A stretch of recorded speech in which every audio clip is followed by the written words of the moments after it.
नमस्कार, मैं हूं करिश्मा। आज वर्ल्ड मेंटल हेल्थ डे है और देश में कोरोना महामारी के चलते लोगों की जिंदगी में काफी बदलाव आए हैं।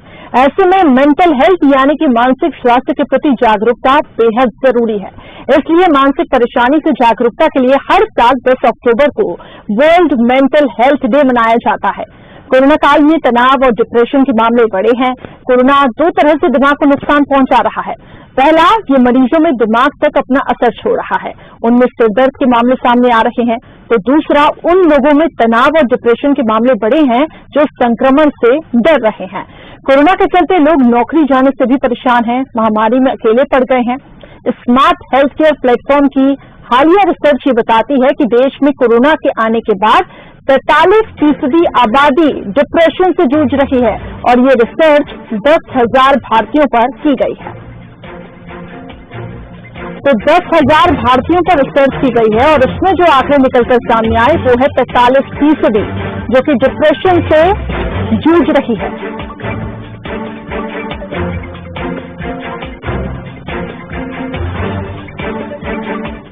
तो आज बंसल न्यूज इसी पे चर्चा करेगा कि आखिर कैसे डिप्रेशन से दूर हुआ जाए, कैसे तनाव से मुक्त हुआ जाए। हालांकि कई हमने कोशिशें इससे पहले भी की, लेकिन आज वर्ल्ड मेंटल हेल्थ डे है और आज बंसल न्यूज की खास पेशकश। तमाम मेहमान हमारे साथ जुड़े हुए हैं।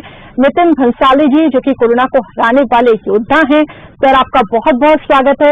इसके अलावा सत्यकांत त्रिवेदी जी मनोचिकित्सक हमारे साथ जुड़ चुके हैं, बहुत स्वागत है सर आपका। और शरद द्विवेदी जी हमारे साथ जो कि बंसल न्यूज हेड है, वो हमारे साथ जुड़े हैं, बहुत स्वागत है सर आपका भी। तो चलिए शुरुआत करते हैं आज की चर्चा के विषय की। सबसे पहले शरद जी मैं आपके ही पास आना चाहूंगी और उसके बाद मैं धीरे धीरे करके मनोचिकित्सक एक्सपर्ट्स के पास भी जाऊंगी और कोरोना को हराने वाले हमारे योद्धा के पास भी हम जाएंगे। जिस तरीके से ये आंकड़े निकलकर सामने आए हैं शरद जी, ये काफी ज्यादा डरावने हैं और ये एक ही दिन जैसे वर्ल्ड मेंटल हेल्थ डे की बात करते हैं, लेकिन क्या ये जरूरी है कि आज ही के दिन ये जागरूकता अभियान चलाया जाए?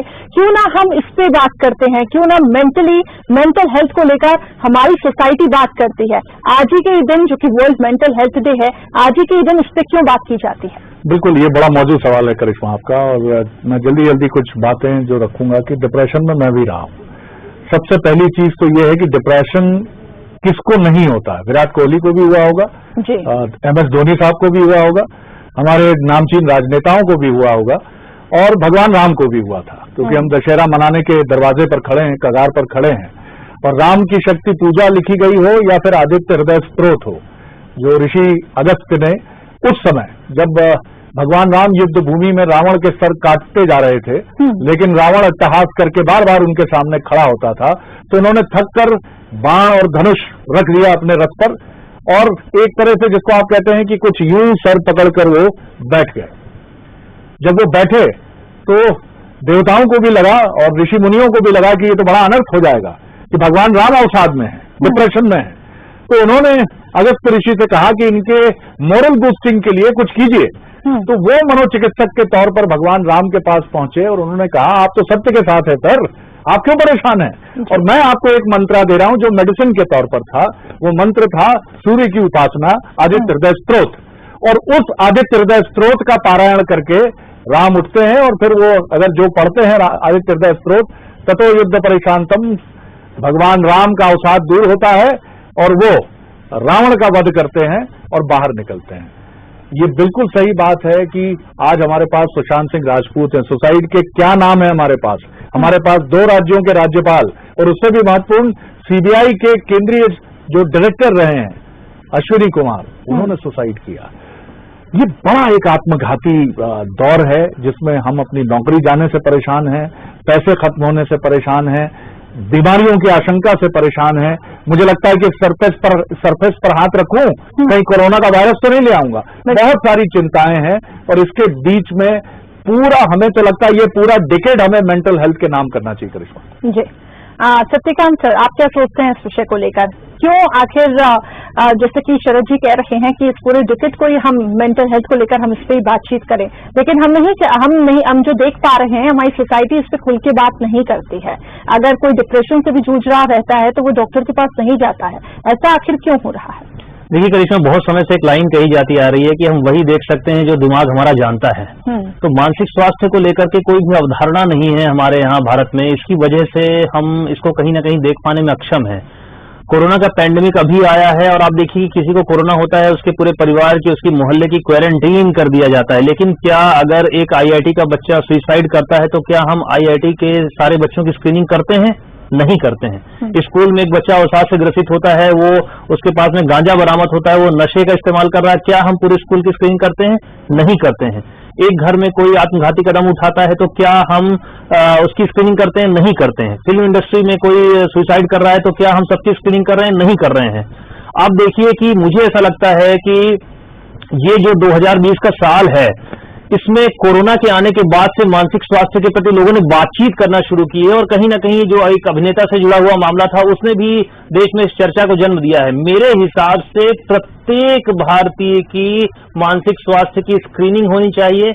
इस समय हम जबरदस्त चपेट में हैं, दुनिया भर की कोरोना की बात हो रही है। तो आप देखिए कि जब 4 महीने में बच्चा पूरे विश्व का जानता है कि मुझे हाथ धोने हैं, मुझे मास्क लगाने हैं, लेकिन क्या हम मानसिक स्वास्थ्य के लिए ऐसा कुछ नहीं कर सकते? बिल्कुल।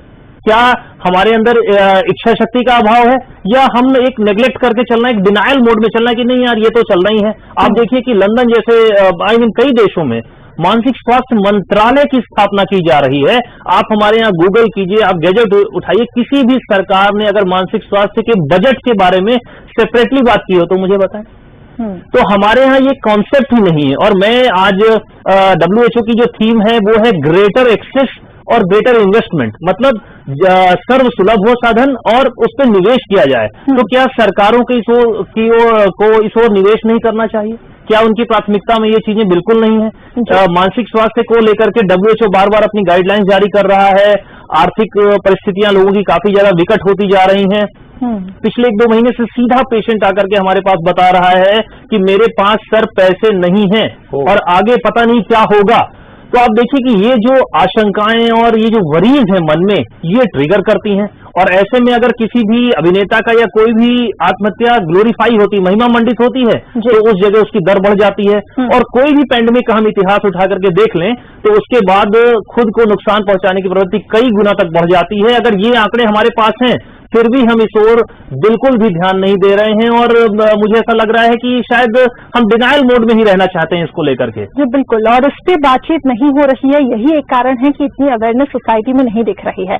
चलिए, नितिन भंसाली जी भी हमारे साथ जुड़े हुए हैं जो कि कोरोना को हराने वाले योद्धा रहे हैं। सर, सबसे पहले तो आपका बहुत स्वागत है। ये बताएं, आप ठीक है पूरी तरीके से? बिल्कुल फिट हूँ। नितिन जी, ये बताएं कि डिप्रेशन में जी बिल्कुल, अगर ऐसा कोई अवसर आया जैसे आपको पता पड़ा कि आपको कोरोना हो गया है, तो वो डर, वो भय, और कहीं आपको लगा कि नहीं अब क्या होगा, मतलब आप फ्यूचर को लेकर कुछ ज्यादा चिंतित हुए?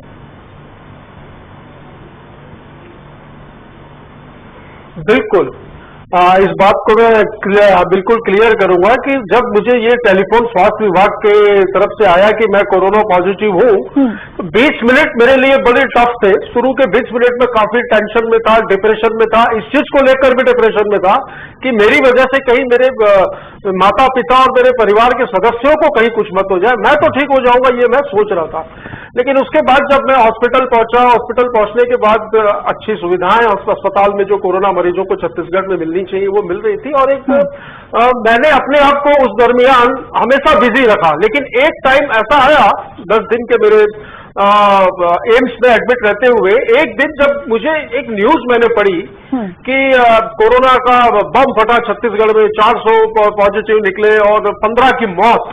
तो वो जो मौत शब्द था, वो मौत शब्द पढ़ने के बाद उसमें कहीं पे इस चीज का उल्लेख नहीं था उस न्यूज में कि वो मौत किस वजह से हुई। तो वैसे सिम्टम मुझे अपने आप में दिखने लगे और थोड़ा सा मैं उस समय काफी डिप्रेशन में चला गया और मेरे ब्लड प्रेशर हाई हो गए। तो उस समय भी एम्स के जो डॉक्टर्स थे उन्होंने तुरंत मुझे देखा और कहा कि अभी तक आपके पैरामीटर सारे नॉर्मल थे, आप कुछ सोच रहे हैं क्या? तो मैंने कहा हाँ भाई, कुछ ऐसी चीजें थी। बोले आप दिमाग से निकाल दीजिए, आप बिल्कुल ठीक है। तो कोरोना के समय में इस प्रकार की बातें कि मेरा क्या होगा, मेरे परिवार का क्या होगा, ये सोचकर भी लोग जो है थोड़ा सा डिप्रेशन में आते हैं। दूसरी चीज, अकेलापन। इस बीमारी में जैसे ही पता चला कि इस व्यक्ति को कोरोना है तो उसको बिल्कुल अलग थलग रखा जाता है। इस वजह से वो अकेले में जिनको रहने की आदत नहीं है, वो निश्चित तौर पर उनके मन में गलत विचार आते हैं और वो डिप्रेशन में चले जाते हैं। ये बिल्कुल मैं मानता हूँ। वो कहते हैं ना कि हर एक दोस्त जरूरी होता है, ये काफी जरूरी है। यदि कोरोना पॉजिटिव कोई मरीज है भी, हॉस्पिटलाइज भी है, तो उनके दोस्तों को, उनके परिवारजनों को लगातार उनसे बात करते रहने चाहिए। मैंने बुजुर्गों को भी देखा, मेरे कई दोस्त ने उनके फादर को, उनकी मदर को कोरोना हुआ, मैंने ये जरूर कहा कि भाई जब उनको आप एडमिट कर रहे हैं हॉस्पिटल में तो इस चीज का ध्यान रखिएगा कि वो तीसरे चौथे दिन डिप्रेशन में चले जाएंगे, इसलिए उनको अकेलापन महसूस ना हो। और खास करके उनको प्राइवेट रूम में मत रखिएगा, उनको रखिएगा वार्ड में। वार्ड में क्या होता है कि आजू बाजू फिर भी 8-10 पेशेंट और रहते हैं, तो कहीं ना कहीं आदमी थोड़ा बहुत किसी न किसी से हिलता मिलता है और उसको लगता है कि मेरे आसपास कोई है। अकेले में बुरे विचार आना और डिप्रेशन में जाना ये स्वाभाविक है। और कुछ चीजें ऐसे भी होती हैं कि कोविड से रिकवर होने के बाद भी मैं कई लोगों को डिप्रेशन में देख रहा हूं। वो इस वजह से कि कभी ये कहा जाता है कि री इन्फेक्शन हो रहा है, कोरोना रिपीट हो रहा है लोगों को, तो लोग डरते हैं कि वापस मैं किसी वैसी स्थिति में तो नहीं चला जाऊंगा। एक ये बात है। देखिए, सुरक्षा ही उपाय है। यदि री इन्फेक्शन हो भी रहा है तो यदि आप गलती करेंगे तो होगा, गलती नहीं करेंगे तो कोई री इन्फेक्शन होने के चांसेस नहीं है। कोरोना से मैं ये एक संदेश देना चाहूंगा, बहुत अच्छे विषय पे बंसल न्यूज ने ये परिचर्चा का आयोजन किया है कि कोरोना से डरे नहीं, कोरोना से लड़े। और जो भी व्यक्ति कोविड पॉजिटिव हो उसके साथ छुआछूत या इसके साथ भाई ये आदमी को कोरोना है, इसके छूने से हमको कोरोना, ऐसा कहीं भी उसको या उसके परिवार को फील होने न दे। इस बात का ध्यान रखें कि यदि आज उनके घर में कोविड पॉजिटिव का मरीज पाया गया है, कल आपके घर में भी पाया जा सकता है। एक फ्रेंडली व्यवहार होना चाहिए। तो इस वजह से भी मुझे लगता है अगर ऐसा ये बहुत इम्पोर्टेंट बात आपने यहाँ पे बताई है। और ये जो अहम बिंदु है, एक अकेलापन, और इसके साथ ही आपने कहा कि कोरोना से लोग डर जाते हैं, डिप्रेशन में आ जा रहे हैं, और यही वजह रहती है कि मौतों का आंकड़ा बढ़ रहा है। ठीक है, एक ये भी इस पे वजह है। शरद जी, मैं आपके पास आना चाहूंगी। इस वक्त हम देख रहे हैं कि सभी, पूरा वर्ल्ड अब एक दूसरे से वर्चुअली कनेक्ट है। अब एक दूसरे से मिलने में भी डर लग रहा है। वो फिजिकली जो हम कनेक्ट होते थे, हम जो बातचीत करते थे गर्मजोशी के साथ, आजकल वो नहीं हो पा रही है। और शायद यही वजह है कि इंसान अकेला हो गया है। वैसे वो अकेला था अंदर से, लेकिन अब जिस प्रकार की परिस्थितियां आ रही हैं सामने, पूरी तरीके से वो अकेला हो चुका है। ऐसे में उसके मानसिक स्वास्थ्य पर काफी असर पड़ रहा है और ये उसे भी नहीं पता होता है। देखिए करिश्मा, सबसे पहली चीज तो हमारा जो बंसाली साहब ने बहुत अच्छे ढंग से उसको एलोबरेट किया कि अकेले रहने की हमारी आदत ही नहीं होती है। और दार्शनिक तो ये भी कहते हैं कि मनुष्य सबसे ज्यादा अकेला होने से डरता है। इसीलिए दुनिया की सबसे बड़ी सजा ये मानी जाती है कि आपको किसी अकेले कमरे में तमाम सुविधाओं के साथ, बिग बॉस में लोग क्यों घबराते हैं जबकि वहां सब फैसिलिटी है। एक बढ़िया आपको पूरा एक 5 स्टार या 7 स्टार क्लैड आपको सुविधाएं मिलती हैं, कोई समस्या नहीं है। लेकिन जैसे जैसे पार्टिसिपेंट्स कम होते हैं और आप महसूस करते हैं कि आपका पूरा दिन आपको या तो गुनगुनी धूप में पड़े रहना है और सोचते रहना, और आदमी जब सोचता है तो उसकी ऐसी ग्रूमिंग नहीं है कि वो पॉजिटिव सोचे, वो अक्सर निगेटिव सोचता है।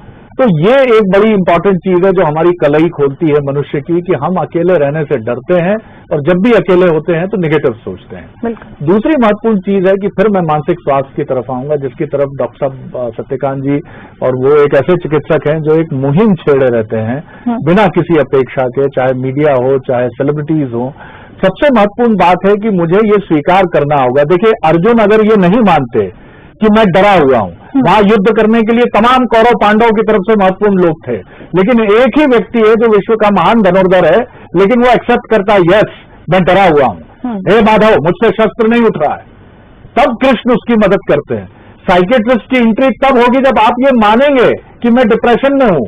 अगर आप स्लीपिंग पिल्स या गांजे की सिगरेट या ड्रग्स में या अल्कोहल में आप समाधान ढूंढेंगे तो आप भटकेंगे, आप मृत तृष्णा की तरफ जाएंगे, मिराज की तरफ जाएंगे। बाकी बेहतर रोशनी त्रिवेदी साहब जी डॉक्टर साहब। देखिए, मुझे ऐसा लग रहा है कि जो सबसे ज्यादा निवेश की जो WHO ने बात करी, तो मानसिक स्वास्थ्य जागरूकता में सबसे ज्यादा निवेश की जरूरत है। हमारे साइकेट्रिस्ट समूह ने कई बार ये बात उठाई है, व्यक्तिगत स्तर पर मैं भी इस बारे में बात करता चला आ रहा हूं कि हमें एक निवेश जो एक डिसाइड करना पड़ेगा कि हमको बल्क में काम करना है सेलिब्रिटीज का सहयोग लेकर के। आप देखिए कि आप हर बीमारी में मुझे लगता है कि सरकार की तरफ से विज्ञापन भी देखते होंगे अखबारों में और टीवी में। आज आपको कहीं पे दिखाई दिया है मानसिक स्वास्थ्य दिवस पे? नहीं दिखाई दिया होगा, हो सकता है ट्विटर पे दिख रहा हो, जो कि रीच में बहुत कम लोगों के है, जन सामान्य लोगों के में नहीं होगा। क्या आपने कभी कोई होर्डिंग बोर्ड्स देखे हैं कि आपको 14 दिन तक मन दुखी रहे, गुस्सा चिड़चिड़ापन आए, आत्मघाती विचार आए तो आपको मनोचिकित्सक से मिलना चाहिए? कोई सेलिब्रिटी आपको बताता हुआ मिलता है कि ये लक्षण मानसिक रोग के हो सकते हैं? तो बल्क में जागरूकता है तो काम करने की जरूरत है और इसके लिए महाअभियान चलाए जाने की जरूरत है। लेकिन प्रॉब्लम कहां पर आती है? इच्छा शक्ति की आती है। प्लस इसमें कलंक का भी भाव है क्योंकि कई रूढ़िवादिता इससे जुड़ी हुई है। भूत प्रेत का मामला है, लोग पागल कहेंगे, पागलों के डॉक्टर के पास में जाना है, मुझे ये कैसे हो सकता है, मेरा तो आईक्यू बहुत अच्छा है, मेरे इतने परसेंट आए थे, मैंने इतनी नौकरी कर लिया, मेरे पास इतना पैसा है, मुझे कैसे हो सकता है। तो इसको कई बार लोग अपने ओहदे से जोड़ लेते हैं, कई बार लोग अपने पावर से जोड़ लेते हैं, कई बार अपने आर्थिक स्थिति से जोड़ लेते हैं, जबकि ये एक रोग है और हम क्या समझ रहे हैं कि ये कहीं ना कहीं एक पर्सनालिटी का, व्यवहार का एक हिस्सा है, जबकि ये एक बीमारी है। अगर हम उसे ट्रीट कर रहे हैं, डॉक्टर किस चीज को ठीक करता है? बीमारी को। अगर मैं डिप्रेशन के लिए दवाएं दे रहा हूं तो वो व्यक्तित्व से जुड़ा हुआ मामला नहीं है, वो व्यवहार करने का तरीका नहीं है, वो एक इलनेस है, मेंटल इलनेस है, तभी मैं उसको ट्रीट कर रहा हूं।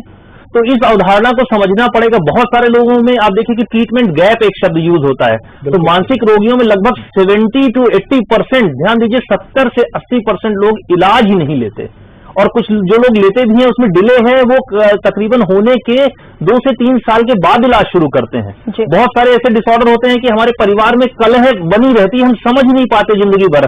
हम किसी व्यक्ति को किसी हिसाब से लेबल करते हैं, किसी व्यक्ति को किसी हिसाब से लेबल करते हैं और पूरे परिवार की जो जीवन की गुणवत्ता है वो बुरी तरीके से प्रभावित होती है। आप देखिए कि मानसिक स्वास्थ्य की जो बात होती है तो वो देश की उत्पादकता से उसका सीधा संबंध है, जीवन की गुणवत्ता से उसका सीधा संबंध है, उसके रिलेशनशिप को स्टार्ट करने और मेंटेन करने से उसका सीधा रिलेशनशिप है। लेकिन हमारे पास में जो मेंटल इलनेस की अवधारणा है वो है पागलपन। तो आप देखिए कि कितनी ज्यादा जरूरत है और आप देखिए कि बहुत सारे सेलिब्रिटीज या बहुत ओहदे पे बहुत अच्छे सुशिक्षित लोग भी इसे पहचान नहीं पाते क्योंकि वो ऐसा मानते हैं, डिनाइल में होते हैं कि ये चीजें हमें नहीं हो सकती। बिल्कुल डॉक्टर साहब, 1-2 चीजें मैं भी इसमें ऐड ऑन करना चाहूंगा और ये बिल्कुल करिश्मा, ये बहुत महत्वपूर्ण बात डॉक्टर साहब ने कही है। मेरे कुछ मित्रों को कोरोना के पीरियड में डिप्रेशन हुआ और उन्होंने मनोचिकित्सक से परामर्श किया और जब मेरी उनसे बात हुई तो उन्होंने कहा हम मेडिसिन नहीं ले रहे हैं। मैंने कहा मेडिसिन क्यों नहीं ले रहे हैं? उन्होंने कहा नहीं, काउंसलिंग हो गई हमारी, अब हम मेडिटेशन से ठीक हो जाएंगे। मेडिटेशन एक बहुत अच्छी चीज है, लेकिन जहां औषधि की जरूरत है वहां औषधि काम करेगी। तो ये भी माना जाता है, पढ़े लिखे लोगों में भी ये कंफ्यूजन है कि एक बार अगर मानसिक रोग से जुड़ी या डिप्रेशन से जुड़ी कोई औषधि शुरू हुई, सुशांत के बारे में हमने सुना कि वो मेडिसिन रेगुलर नहीं लेते थे, जो डॉक्टर साहब ने कहा। और दूसरी महत्वपूर्ण बात है कि घरों में जहां कलह है, अब मैं सुनता हूं, मेरे ही कुछ मित्र हैं, पारिवारिक लोग हैं, मैं देखता हूं कि हमारा गुड्डू मोबाइल तोड़ देता है हर 3 महीने में। अरे भैया क्यों तोड़ रहा है गुड्डू मोबाइल? मैंने उसको गुस्सा बहुत आता है, गुस्सा नहीं आता है, वो अवसाद में है, उसको कोई मानसिक समस्या हो सकती है। जी डॉक्टर। और इम्पोर्टेंट बात है कि अगर गुड्डू में ये गुस्सा आ रहा है तो वो कहां से आ रहा है? जब बच्चा हमारे कोई सोबर बिहेवियर को कॉपी करता है तो हम बड़े उत्साह के साथ कहते हैं कि ये तो मेरी तरह चल रहा है, मेरी तरह बोल रहा है, और गुस्सा उसको मंगल ग्रह से आता है। तो हो सकता है कि घर में कुछ समस्याएं चल रही हों। और दूसरी बात यह है कि इसमें जो ट्रीटमेंट का ड्रॉप आउट बहुत ज्यादा है। इसमें कहीं ना कहीं एक दिमाग में है कि हमें ये आदत तो नहीं लग जाएगी और मैं इस पे डिपेंडेंट तो नहीं हो जाऊंगा। तो मानसिक रोगों में अगर आपको लंबे समय तक दवा ले रहा है कोई, तो ध्यान रखिए वो आदत न होकर के जरूरत होता है। ठीक वैसे ही जैसे मैंने अभी अपने मायोपिया को करेक्ट करने के लिए चश्मा लगा रखा है, इसकी मुझे आदत नहीं है, मुझे जरूरत है। तो मुझे अगर अच्छा देखना है तो मैं इस मामले में शुक्रगुजार हूं विज्ञान का कि उसने ऐसे ग्लास बना दिए हैं जिसकी वजह से मेरा मायोपिया करेक्ट हो रहा है और मैं अच्छे से देख पा रहा हूं, नहीं तो मैं पढ़ कैसे पाता। ठीक वैसे ही अगर आप मानसिक स्वास्थ्य खराब रहेगा, आप संभव आपका जीवन चलता रहेगा, क्योंकि एक्यूट इसमें जान जाने का खतरा काफी कम रहता है आत्महत्या के अलावा अगर हम बात करें। लेकिन अगर जीते हुए जिंदगी की बात करें तो वो क्वालिटी ऑफ लाइफ नहीं रहती। ये शायद हमारे यहाँ से मिसिंग है। बच्चे को शुरू से मन के बारे में कहाँ बताया जाता है? किसने बताया आपको कि आपका ब्रेकअप हो जाए तो आप कैसे डील करें? किसने बताया आपको घर में की नौकरी चली जाए तो आप कैसे डील करें? कहाँ ये सिखाया जाता है? छिपाना सिखाया जाता जी, है। छिपाना सिखाया जाता है। सिखाया मत बताइए, मेरे पास 10 ऑप्शन है, अरे कुछ नहीं फर्क पड़ता, यहाँ से जाएगी यार, मैं 50 जगह कर लूंगा, ये हमें सिखाया जाता है। जी। हमें एक्सेप्ट करना नहीं सिखाया जाता, लड़ना नहीं सिखाया जाता। करिश्मा जी, करिश्मा जी बिल्कुल, और ये बहुत इंपॉर्टेंट बात आपने कही कि एक्सेप्ट करना है, और इसके साथ ही जहां औषधि की जरूरत है वहां औषधि तो लेनी है। अब कोरोना को हराने वाले नितिन भंसाली जी से ही हम समझ रहे हैं, जैसा कि उन्होंने कहा कि हर एक डोज जरूरी रहता है, कि जब भी उनको ऐसा लगता था कि नहीं वो स्टेज में जा रहे हैं, वो अपने किसी फ्रेंड को कॉल कर लेते थे। ये बताया भंसाली जी, ये जो 10 से 15 दिन का पीरियड रहता है, इस पीरियड में बहुत ज्यादा हम ये कह सकते हैं कि लाइफ चेंजिंग पीरियड रहता है, जिसमें आप सेल्फ एनालाइज करते हैं, आप खुद के बारे में सोचते हैं, समझते हैं। कुछ ऐसा किस्सा रहा, ऐसा कोई वक्त ऐसा रहा जहां आप बहुत वीक फील कर रहे हो और तब आपके किसी दोस्त ने आपका हौसला बढ़ाया?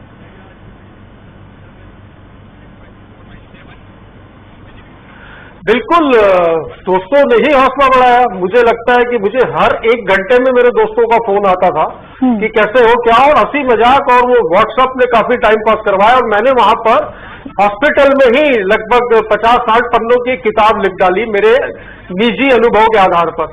जब मैं एडमिट था, जब मुझे लोग कहते थे कि ये कोरोना क्या होता है, थोड़ा सा इसके बारे में लोगों को बताओ, कुछ शेयर करो, तो मैंने बड़ी बड़ी पोस्ट, जिसको मैं लगभग 4-4 घंटे बैठकर लिखता था, वह उसमें मोबाइल में टाइप करता था, टाइप करके मैं अपने एक्सपीरियंस लोगों से शेयर करता था, उनके कमेंट्स आते थे। ये इन सब चीजों में क्या है कि पूरा दिन जो है लोगों से बातचीत करने में, इसमें उसमें, पढ़ने में, लिखने में निकल जाता था।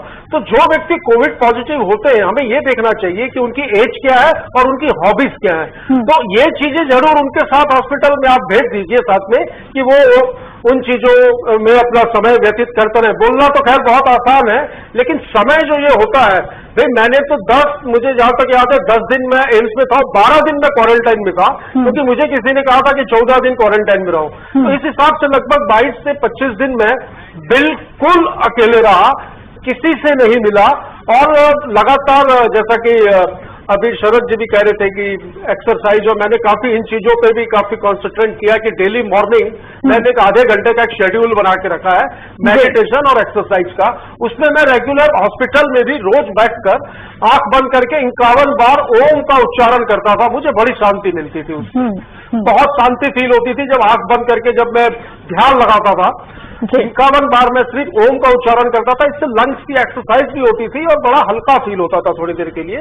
और बाकी वहां पर लोगों से बातचीत करना और समय निकालना, बस एक बार कोरोना पॉजिटिव जो अभी सफर कर रहे हैं कोविड से, जब मुझे ये पता चला था कि जो अभी सफर कर रहे हैं कोविड से, ये पेशेंट के लिए महत्वपूर्ण बात है। जी सर, कोई महत्वपूर्ण नोट शायद हो भंसाली साहब जी, कोई अपनी संक्षेप में जल्दी बात खत्म कर लीजिए सर। जी भंसाली साहब जी जी सर। हाँ, संक्षेप में मुझे एक ही समय ऐसा डिप्रेशन फील हुआ कि लोगों की लगातार डेथ हो रही है, तो कहीं हम भी तो नहीं मर जाएंगे। ये विचार जरूर मन में आए थे। तो एक चीज का और ख्याल रखना चाहिए कि निगेटिव न्यूज या निगेटिव खबरों से कोरोना मरीजों को बिल्कुल बच कर रहना चाहिए, क्योंकि कितना भी स्ट्रांग विल पावर वाला बंदा होगा, जब वो इस तरीके की खबरें पढ़ेगा तो उसको वो सिम्टम अपने अंदर में दिखाई देने लगते हैं और वो थोड़ा सा डिप्रेशन में। मैं बस यही करिश्मा, इसी नोट पर मैं फिर डॉक्टर साहब का एक बहुत संक्षेप में कंक्लूडिंग नोट पर रिमार्क चाहूंगा। आनंद मेरी बड़ी फेवरेट फिल्म है, और उस फिल्म को जब भी मैं देखता हूं तो उसका अंतिम संवाद में कभी नहीं भूलता, जिसमें अमिताभ बच्चन अपनी धीर गंभीर आवाज में कहते हैं, आनंद कभी मरा नहीं करते।